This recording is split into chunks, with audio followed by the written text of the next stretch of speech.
né? Hoje nós estamos falando de ética e política. O professor Freitas, nosso convidado de hoje, ele já falou da invenção da política, já falou a afirmação da ética no segundo bloco, e agora nós vamos começar o terceiro bloco, que é ética e política nos dias de hoje.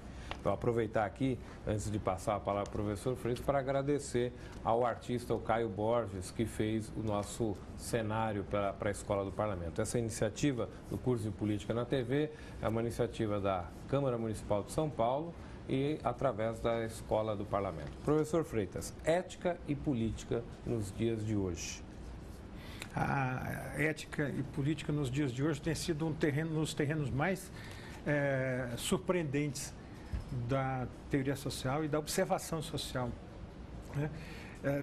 Tem uma série de linhas de transformação na sociedade contemporânea que produziram consequências bastante significativas no campo da ética e da política, né?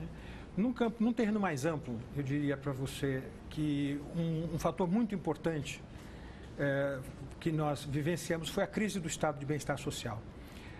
A crise da experiência europeia de chamado welfare state, estado de bem-estar social, estado social de direito, enfim, tem diversos nomes, mas a crise dessa experiência foi extremamente marcante porque essa foi a experiência que mais longe conseguiu avançar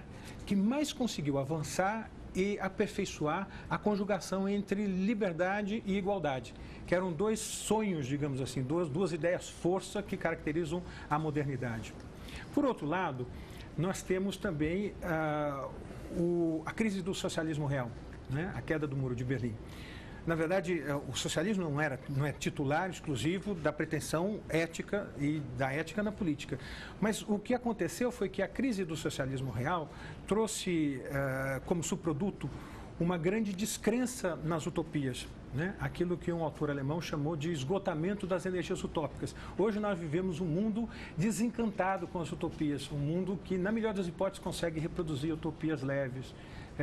Nós não temos mais os grandes movimentos sociais, os chamados antigos movimentos sociais, que eram portadores ou se julgavam portadores de uma transformação radical e profunda da sociedade. Então, com essa parcimônia, digamos assim, de motivação e de sonho, da capacidade de sonhar, é claro que nós temos um outro olhar sobre a ética e as relações entre a ética e a política.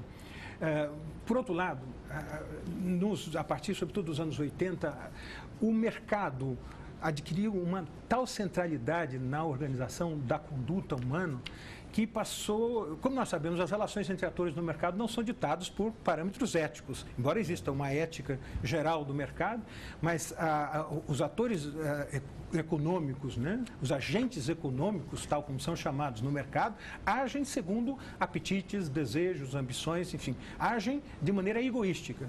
Quer dizer, se alguma coisa em que o mercado é bom, é justamente de calibrar o egoísmo e produzir vitalidade para a economia. Muito bem, essa centralidade do mercado foi longe demais, Roberto, foi longe demais. Quer dizer, hoje nós vemos, eu estava falando do Sandel, né?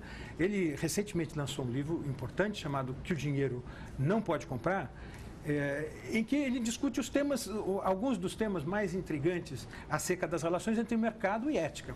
Por exemplo, é ético a mulher alugar o seu ventre, a chamada barriga de aluguel? Até que ponto é eticamente aceitável que a mulher empreste o seu aparelho reprodutivo para satisfazer isso mediante paga, mediante empréstimo, alugue mesmo, né? Para um casal que não consiga ter filho. Uma segunda questão intrigante é se é aceitável que alguém, por exemplo, compre lugar na fila. Ele dá alguns exemplos, o Sandel, mas a gente sabe que comprar lugar na fila, cambista e figuras desse tipo são figuras que habitam o nosso cotidiano. Do jogo de futebol ao show, à ópera, enfim, a todos os grandes espetáculos e reuniões. E a grande questão é aceitável que as pessoas que têm mais dinheiro furem a fila de alguma coisa que foi organizada a partir de um critério de acesso que é pela ordem de chegada? Ou alguém que é extremamente importante, já tem uma fila enorme, ele passa na frente. Isso ainda é carteirada, né? Isso é o pior das obscenidades éticas. Né? Mas a gente tem, por exemplo, uma questão acerca dos órgãos. Quer dizer, é aceitável que a sociedade assista, por exemplo, à comercialização de órgãos? Isso se dá, isso se faz, já tivemos, inclusive no Brasil, já comprovado, através de uma CPI da Assembleia Legislativa de Pernambuco, a prática de comercialização, mercantilização de órgãos humanos. Uma outra questão, o acesso à nacionalidade. Quer dizer, é possível que um país permita, como se cogitou nos Estados Unidos, permita que o acesso à nacionalidade seja comprado, né? É possível que alguém seja excluído da obrigação do serviço militar ou de qualquer outro serviço público mediante compra, uma propina institucional, digamos assim? É possível que alguém que tenha grande capacidade de apoio, um grande mecenas da atividade universitária, é possível que os seus filhos tenham preferência na admissão, no ingresso na universidade por conta disso? Enfim, são questões absolutamente relevantes, instigantes, que dizem respeito com o nosso dia a dia, com a nossa vida. E são questões éticas, são essencialmente questões que se resolvem no campo da filosofia moral e não apenas no campo do mercado. A centralidade do mercado, portanto, é alguma coisa que hoje nós vemos como um grande causador de dilemas e de incertezas no campo da ética. Por outro lado, nós tivemos um fenômeno, quer dizer, desde as grandes navegações com o mercantilismo, a economia se globaliza. Mas nós tivemos, a partir, sobretudo dos anos 80, o chamado processo de globalização, que alterou bastante a capacidade, alterou profundamente a capacidade dos Estados nacionais de formular as suas políticas públicas, a sua política econômica, a sua política monetária, sobretudo isso que é mais importante para nós, as suas políticas sociais. Ou seja, pensar ética social, pensar a promoção de direitos sociais no campo daquilo que o Estado pode fazer é hoje pensar um cenário em que o Estado está cada vez mais debilitado. Quer dizer, cada vez mais nós temos, de um lado, um Estado debilitado e, por outro lado, as autoridades ou, enfim, instituições supranacionais, como a Organização das Nações Unidas, a Organização Internacional do Trabalho, a Organização Mundial do Comércio e mesmo as organizações supranacionais regionais, tipo União Europeia, elas, ainda que tenham crescido em poder, não tiveram um poder acrescido ao ponto de permitir que elas ocupassem esse vazio de autoridade. E no vazio de autoridade você tem, na verdade, a globalização não apenas do mercado, do capital, como você tem a globalização da criminalidade, a globalização do tráfico, a globalização, enfim, de todas as mazelas. Por outro lado, nós temos também alguns antigos problemas que voltam agora com uma importância renomada. Né? A indústria, o desenvolvimento da tecnologia, por exemplo, fez com que nós hoje nos colocássemos numa situação muito difícil no que se refere, por exemplo, à preservação do planeta e o chamado pacto intergeracional. Ou seja, qual a medida da nossa capacidade de atuar com vistas à defesa do nosso planeta para que os nossos filhos, os nossos netos tenham a possibilidade do mesmo convívio. Nós temos, entre os subprodutos dessas modificações também, uma grande interrogação ética em torno do direito à privacidade e o direito à intimidade. Quer dizer, cada mês, nós tivemos recentemente um episódio de uma princesa, né, que sofreu uma violência à sua privacidade, à sua intimidade, mas não são só princesas que sofrem violência, nós sofremos violência à nossa privacidade, os nossos sites de compras são hackeados, o nosso computador é hackeado, a nossa vida privada é vigiada por muitas vezes nas relações de emprego, nas relações de redes sociais. Enfim, a questão da privacidade hoje é, do ponto de vista ético, uma das questões também mais intrigantes que nos faz pensar. Na conjugação entre política e ética, Roberto, tem uma coisa interessante. Quer dizer, você hoje observa o que está acontecendo na Europa, o que está acontecendo nos Estados Unidos, em matéria, por exemplo, de política migratória. Nós vemos que as autoridades cada vez mais vigiam as fronteiras para evitar a migração humana. Entretanto, o acréscimo de olhar de austeridade na vigilância das fronteiras para a migração humana não corresponde, muito ao contrário, é contrariada pela leniência com que as autoridades monetárias assistem cada vez mais o fluxo do chamado hot money, quer dizer, o dinheiro sem pátria, o dinheiro sem controle ético, o dinheiro sem compromisso com o investimento economicamente produtivo, enfim. Esses são fatores que nos inquietam bastante do ponto de vista da ética e da política nos dias de hoje. Bom, com o avanço da medicina, então, nós tivemos uma série de temas que foram introduzidos. Em primeiro lugar, houve um aumento, claro, da expectativa de vida, né? E esse aumento da expectativa de vida não foi acompanhado de um refinamento ético sobre o significado da velhice. Quer dizer, o que é a velhice na nossa passagem como seres humanos? Quer dizer, qual é a grandeza de solidariedade que todos temos e devemos devotar à velhice como um estágio importante da nossa vida? Né?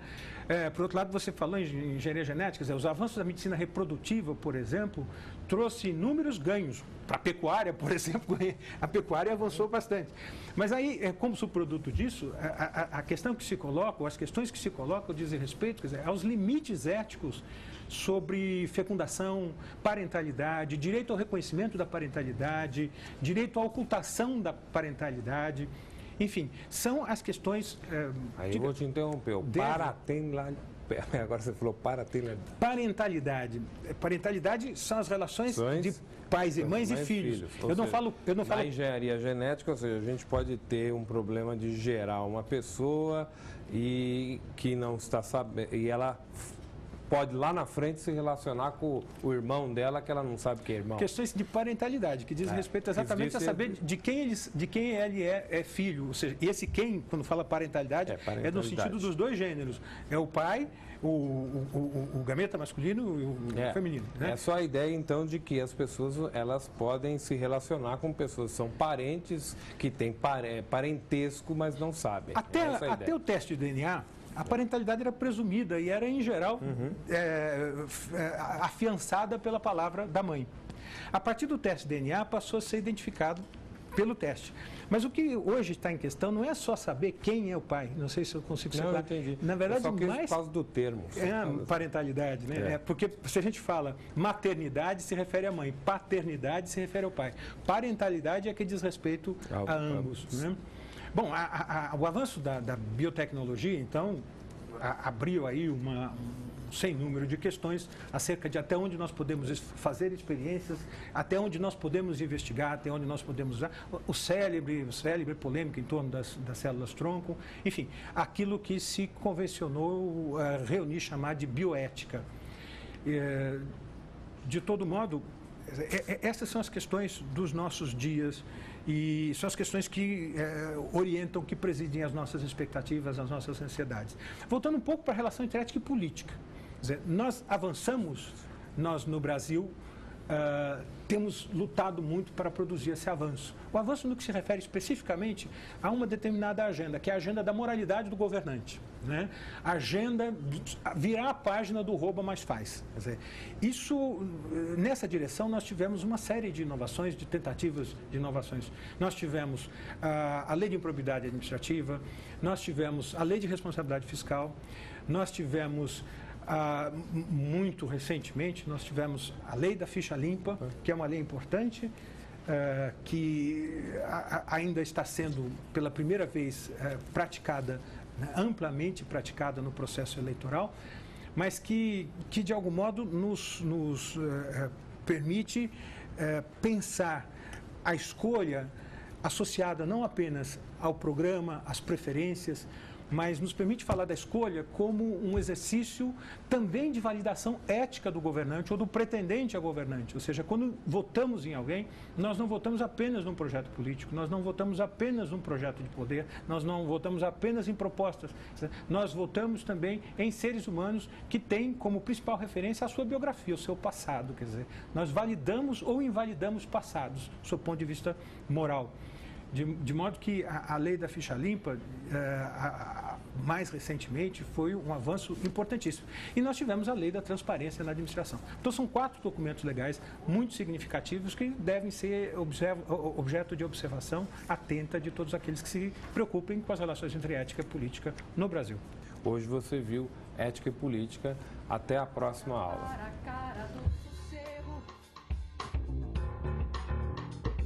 Pois paz sem